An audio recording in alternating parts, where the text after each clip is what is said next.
Onlar bu dünyanın görünmezleri. Sokakta yürüyorsunuz, kaldırımın kenarında onları görmüyorsunuz. Arabanızı park ediyorsunuz, çöp kutusunun kenarında onları yine görmüyorsunuz. Onlar bu şehrin, bu caddelerin, bu kaldırımların görünmezleri. Onlar geri dönüşüm işçileri. Her ne kadar biz onlar için kağıt toplayıcılar desek bile kendileri için doğru gördükleri tanım geri dönüşüm işçiliği. Her gün 2 tekerlekli araçlarıyla çöpleri karıştırıyor, ekonomiye yeniden kazandırılacak atıkları toplayıp satarak hem geçimlerini sağlıyorlar hem de ekonomiye katkıda bulunuyorlar. Biz onları tek tek görsek de bir araya geliyor, emeklerini, hayallerini Geri Dönüşüm İşçileri Derneği'nde birleştiriyorlar. Ali Mendillioğlu eski bir dönüşüm işçisi. Daha önce inşaatlarda çalışırken işsiz kaldıktan sonra ekmeğini çöpten çıkarmak için bu mesleğe başladı. Geri dönüşüm işçilerinin sorunlarını çözmek, bir araya getirmek için 2002 yılından beri Dönüşüm İşçileri Derneği'ni kurdu.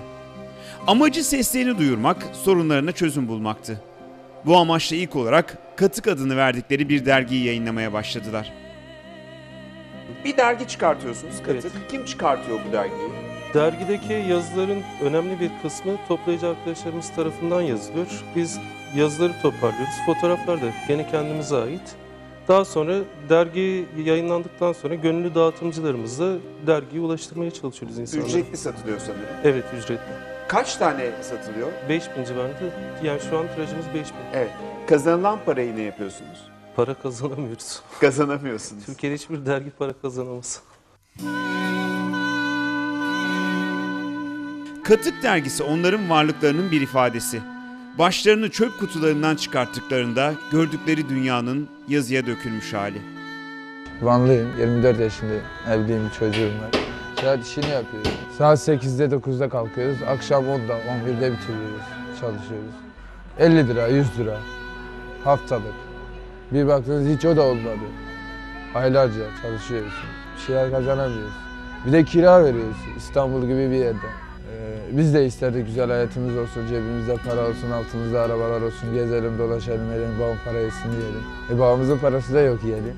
Ne yapacağız? Mecburen bu işi yapıyoruz.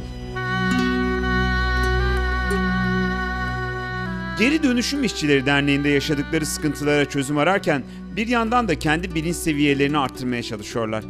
Bürokraside, sokakta karşılaştıkları problemlere deneyimlerini paylaşarak çözümler buluyorlar. Ali Mendillioğlu yaptıkları çalışmalarda her ne kadar mütevazi davransa da aslında kağıttan hayallere, metalden gerçekler buluyor. Fark Yaratanlar programına davet edildiğimi duyduğumda düşündüm acaba ne fark yarattım da bu programdayım diye. Ve sanırım hiçbir şeyi başaramadığımız, beceremediğimiz için bu programdayız. Ve belki de tüm arkadaşlarıma birlikte yola çıktığımız, birlikte bir şeyleri değiştirmeye çalıştığımız arkadaşlarımın tamamına bir özür borcum var. Buradan o özür borcumu yerine getirmek istiyorum. Ama şunu da söylemek istiyorum. Biz denedik, en azından denedik. Denemeyen çok fazla arkadaş da var. Yani yaklaşık 7 yıldır bu işin içerisindeyim ve her günüm bir gün hastanede, bir gün karakolda, bir gün cenaze kaldırmakla geçti ve bu benim kişisel hikayemde çok ciddi travmatik etkilere yol açtı. Bunu kabul ediyorum çünkü dedim ya, biz bu toplumun bir vicdanı olduğuna inanmıştık. Bir gün sesimizin duyulacağına inanmıştık ama artık şunu çok net görüyorum ki ne yapacaksak kendimiz yapacağız. Kendi ellerimizle yapacağız. Çünkü maalesef şuna inanıyorum. Belki hala vicdanlı insanlar var ama bu toplum büyük oranda vicdanını yitirdi. Ve bunun için arkadaşlarıma bunu söylemek istedim. Ya yeniden bir araya gelelim ve bütün enerjimizi, zamanımızı şunun üzerine kurmak zorundayız. Biz yeniden kendi hayatımızı ve tersinden örgütlemek zorundayız. Ki tersinden örgütlemek derken kastettiğim şey şu.